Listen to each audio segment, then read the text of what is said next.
شیطانی وسوسے سے بچنے کے لیے حضرت عمر کا نام سینے پہ لکھنا یہ بھی نہ کسی حدیث میں ہے نہ حضرت عمر کے قول میں ہے۔ بعض بزرگوں کا تجربہ ہے کہ چونکہ شیطان کے حضرت عمر کے نام سے بھاگتا ہے تو اس طرح وہ بھاگ جائے گا، یعنی ایک ان کا تجربہ ہے، ورنہ نہ کوئی حکم ہے، نہ حدیث ہے، نہ فرمان الہی ہے۔ اس لیے ہر بات کو اچھی طرح سے سمجھا کریں کہ ایک دفعہ حضرت تھانوی کی خدمت میں ایک آدمی آیا، وہ بھی عالم تھے ماشاءاللہ، تو انہوں نے فرمایا کہ حضرت آپ کہتے ہیں کہ بزرگوں کی صحبت اختیار کرو اور بزرگوں کے پاس بیٹھ کے اللہ کا ذکر سیکھو، تو برکت تو ذکر میں ہوتی ہے نہ کہ بزرگوں سے ہوتی ہے، تو آپ پھر یہ پابندی کیوں لگاتے ہیں؟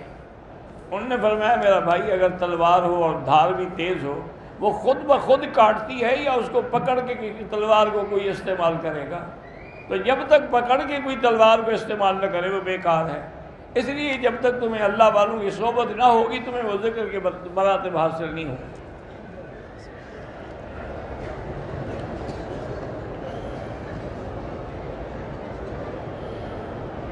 میری پتہ نہیں 5 لاکھ کی کمیٹی نکل آئی ہے، ابھی تک میں نے 2 لاکھ باقی 30 ماہ میں دوں گا، تو جتنا نکل آئی ہے اس پہ زکوٰۃ دو۔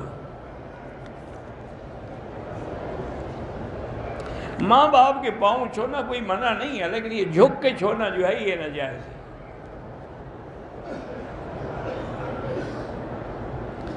میں ابھی خامسہ میں پڑھتا ہوں، اللہ آپ کو علم و عمل نصیب فرمائے۔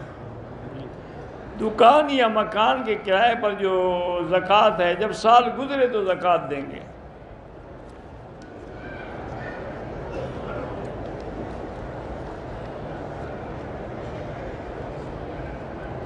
اگر امام نے قرآن پڑھتے ہوئے ایک آیت چھوڑ دی بھول کے، نماز کے بعد ہم بتلا سکتے ہیں کہ نماز ہو جائے گی انشاءاللہ۔